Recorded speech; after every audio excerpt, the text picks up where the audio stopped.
นิโมมินิใจสบายดีพี่น้องสบายดีสุขสุขคนสบายดีคุณตาคุณแม่คุณตู่เป็นตู่สบายดีเด้อสบายดีห้างกะไม่ลิงห้างกะมาแต่ทรงลิงไปโรงเรียนพี่น้องมื้อนี้วันศุกร์แล้วแป๊บจัดแล้วก็ศุกร์แล้วก็จัดอยู่นี่แหละแล้วเมื่ออาทิตย์อีกแล้วไปกระดอกลิงเฮียนเป็นมือสุดท้ายนะ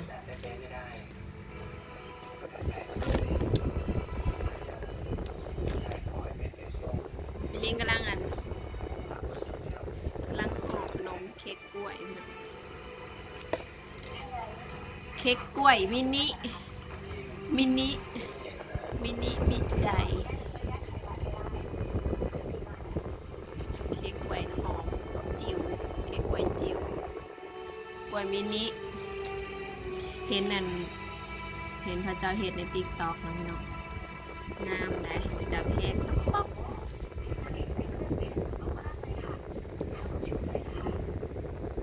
มินิงานฮะกะอบแล้วก็สีมา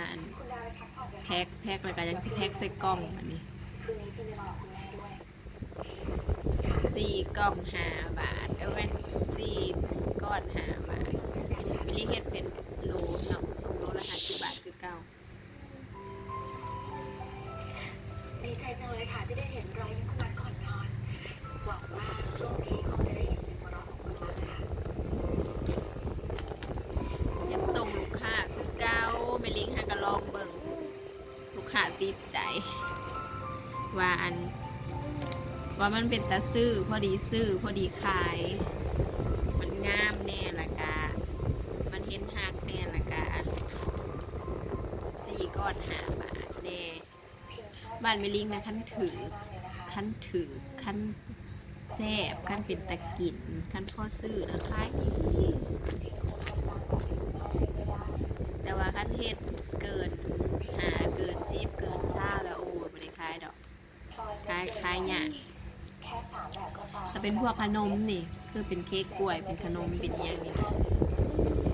ถ้าเกิน5 เกิน10 เกิน20แล้วแม่นไม่ได้ขาย20ก็ขายยากนะซื้ออยู่ของบ่หลายขั้น10นิ้ว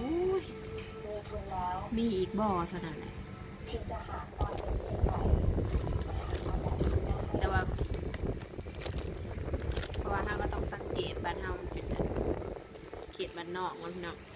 เขตบ้านนอกแล้วก็เราชอบกับบ่ค่อยอันนั้นเด้คนมักซื้ออันใดประหยัดแน่นะบางคนก็ได้ถ้าเฮ็ดถือก็สิได้ขายแน่แต่ต้นทุนก็สูงหั่นแหละแป้งน้ำตาลนมกล้วยเหลือบ่หลายก็ดีกว่าบ่ได้ขายเนาะขายลายเป็นประธานเนาะนั่นขายแพงหมดบ่ได้ขาย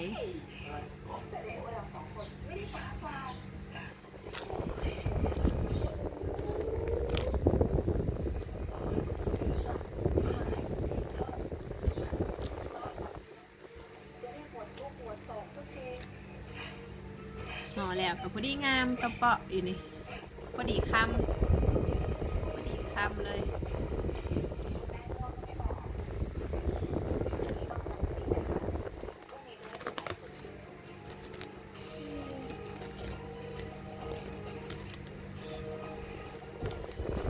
ไม่ใหญ่ก็เป็นหน้าฟ้ามีบุญอะไร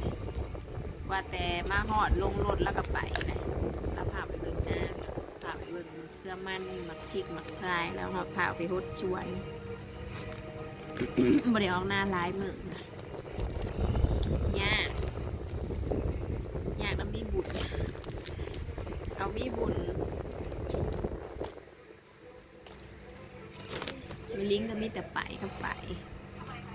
ส่งลูกแน่มาผัดเมาเห็ดขนมแน่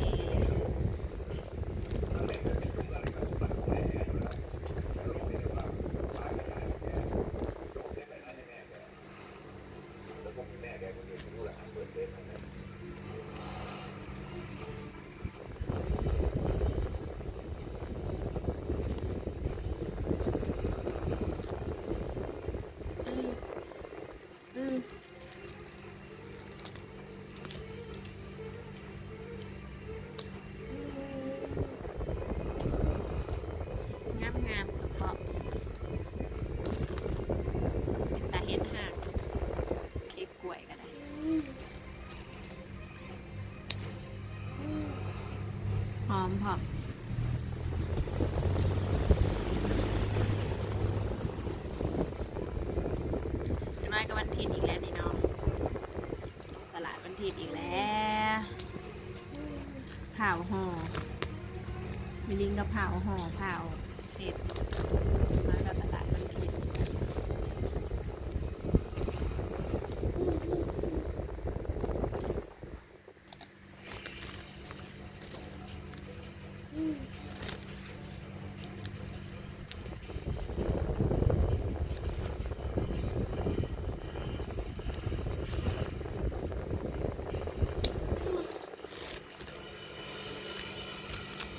มีบุญเมื่อคืนนี่ตื่นมาเที่ยงคืนเพิ่นบ่ได้นอนเว้นเพิ่นบ่ได้นอนเว้นแลนอนแต่หัวค่ำเที่ยงคืนตื่นขึ้นมาหัวอักๆผู้เดียว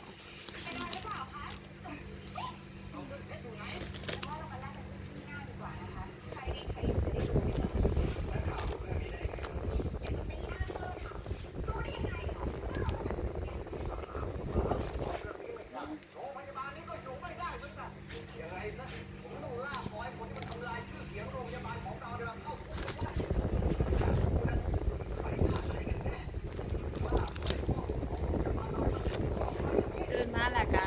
เมื่อยเล่นแล้วก็กินน้ำบัดนี้กินน้ำกล่อมไปกล่อมมารับนี่รับสามเศร้า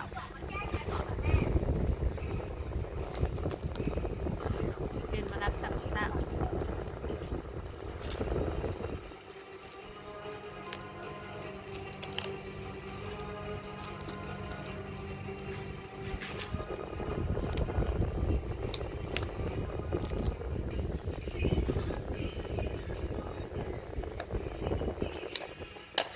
นั่งจบแล้วมี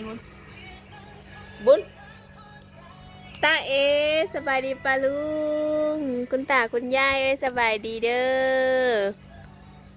นอนเบิ่งหนังโหปิดโทรทัศน์นะบ่ได้ปิดมันหายโลดนั่นสิบ่ให้ค่าไพ่แพงเนาะมีบุญค่าไพ่แพงนะแพงน้ำมีบุญนี่แหละบ่ยอมให้ปิดโทรทัศน์ว่าแล้วหัวแน่นว่าแล้วหัวเบิ่งแล้วเบิ่งเลยเดี๋ยวเศร้าฮอดค่ำบ่ยอมให้ปิด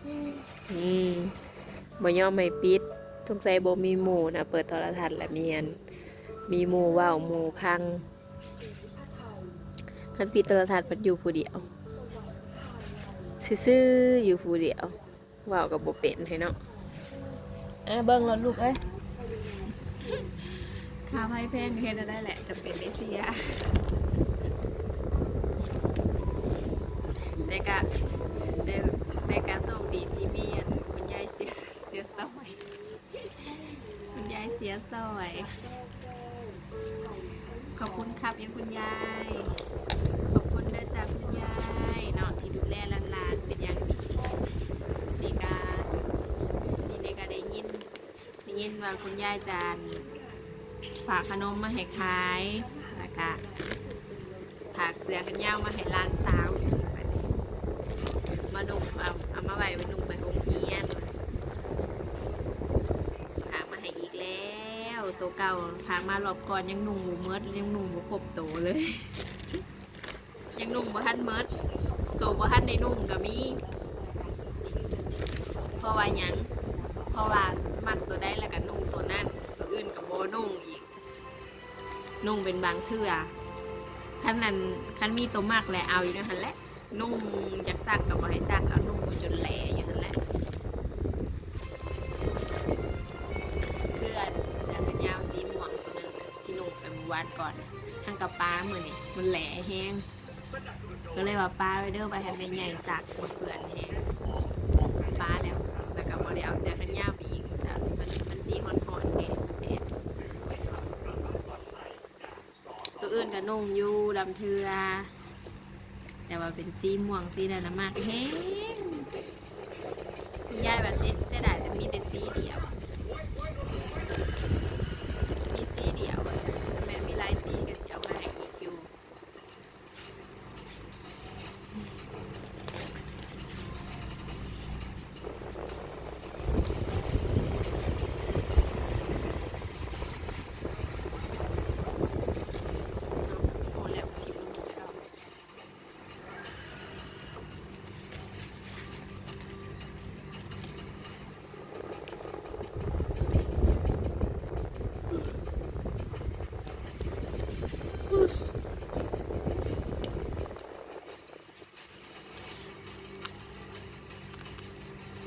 แต่ว่ายัง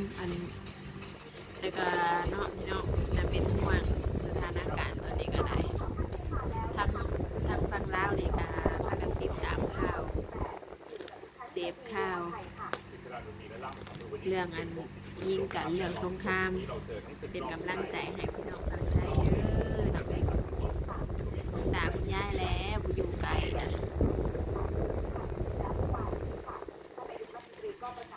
ผู้อยู่ใกล้นะแห้งกับแห้งกับเป็นตาคืดน้ำแม่เพิ่นก็ว่า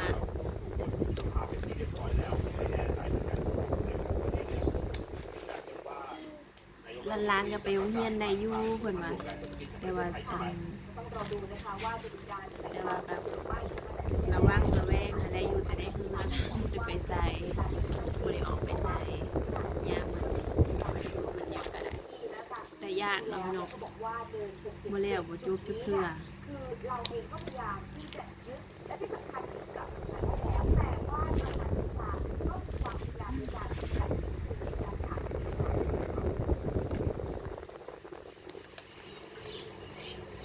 นี่ก็ข้าวเที่ยงมาเลยป๊าดนกนางแอ่น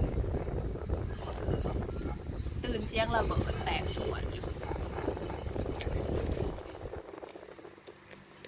นี่คือเนิน677ที่ช่องอ่านน้ำบนราชธานีต่างประเทศ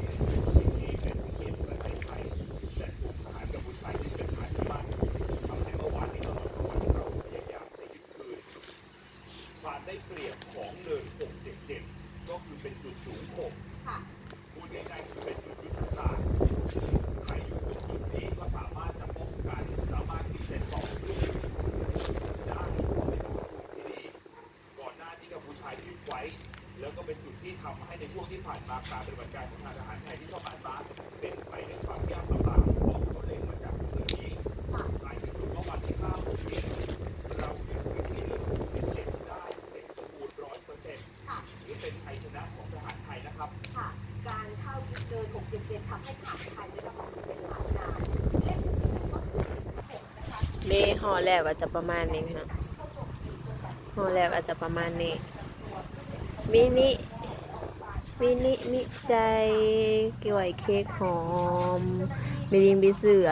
กล้วยเค้กหอมมา2หวีบักใหญ่อยู่ตลาดหวีละ60 บาทหรือ70 บาทนี่แหละพอซื้อเป็นเงินเก็บบักใหญ่นึงมากับมาเฮ็ดเมิดมานี่ก็ขอลาเด้อทุกคนฝากเป็นกำลังใจให้น้องมีบุญในเด้อปลาลูไปแล้วสำบายดี